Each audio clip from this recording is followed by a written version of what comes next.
bench press for beginners.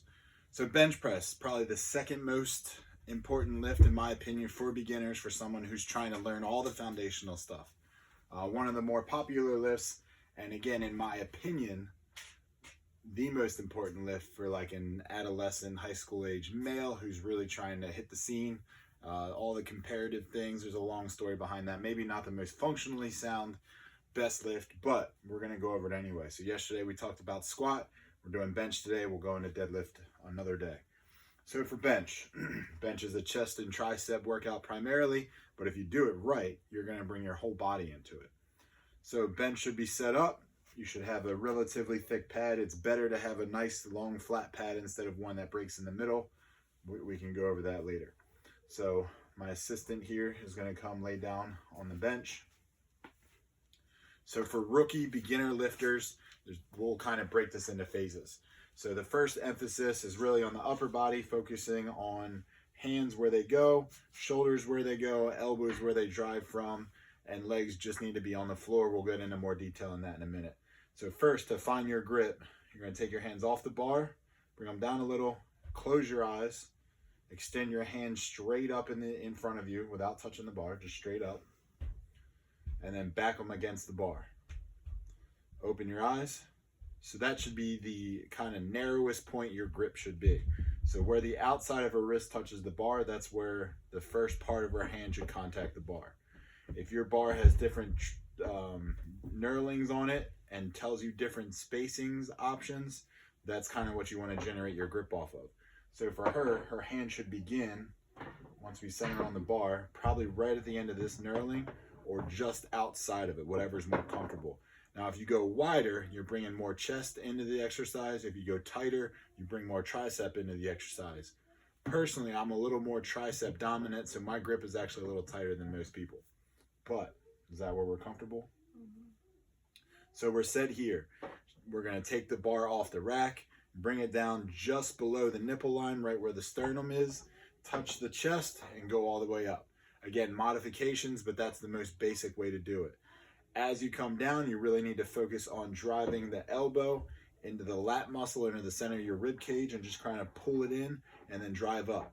No one should be at 90 degrees when they're bench pressing. It should be closer to a 45 from your elbow to your shoulder. So again, focal point for a brand new lifter, feet stay on the floor, butt stays down. We're driving through the shoulders and through the trap muscles. All right, ready? Off.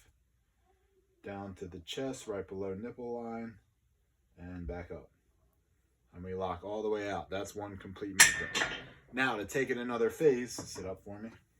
We're going to talk setup. So sit in the position of the bench where you belong. You're going to bring your feet, drag your feet back right underneath your butt. And you can go toes down, or you can try to get your foot a little flatter if you'd like. Shorter people, you might want to stack something up underneath it. But you want your feet to make sure they contact the ground. When you come down, you're going to arch your back. So come on down. You can start by laying flat, but when you do arch your back, you're going to kind of walk your shoulder blades as close to your butt as you can get. There's some exercises and some stretching we can do for that, but we want that point of contact. So a good bencher is going to have their first point of contact being their trap muscles, and then the next one is your butt, and then the last point of contact would be your feet on the floor.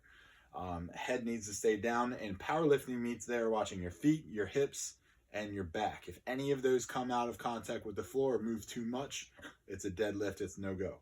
So again, we're all set up. We're coiled like a spring. Everything's nice and tight. We're bringing the bar off the rack. Center it just above, not yet. Center it just above your nipple line, kind of straight out in front of you. Again, when you're driving down, we're driving our elbows into our ribs, right where the lat muscle is, and then we're exploding up. As you bring it down, you're thinking of your arms, your body as a spring. As you're coming down, we're kind of squeezing that spring, and then once you touch your chest and you've paused or whatever you're doing at the bottom, then we're driving up through. When you're driving up and through, you want to kind of imagine, are you okay? When you're driving up and through, she wants to kind of envision the bar coming back towards me. That's why we aim for the center of the chest, right below the nipple line or the sternum, so that when they come back up, they can drive back a little. Driving up, you also want to kind of flex your toes, your hips, your glutes, and kind of give yourself some leg drive as she's going to kind of imagine herself pushing her body in my direction. And that's going to give her the leg drive. That's going to give her the extra push to help push the bar up off her chest. All right, ready? We're up and off. We're going to pause at the top. And I'm clear so she can go. Down, down, down, down, down, down, down. Sternum and leg driving up. Once we're up, we'll pull it. There you go. So again, you want to make sure that you are pushing from the traps. You're pushing from the traps and at an upward, kind of at an angle. Once there's enough weight on there, it'll kind of balance you out and look straighter.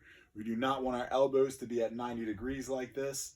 We do not want them to be above 90. We don't want them to be at our sides. We want them to be at about a 45. We want our feet, our hips, our butt, and our shoulders or traps to be in contact with the pad. And when we drive, we're driving through the legs, through the chest, and all the way up. And that is how I worked my way up to be a 570-pound state record holder in the bench press.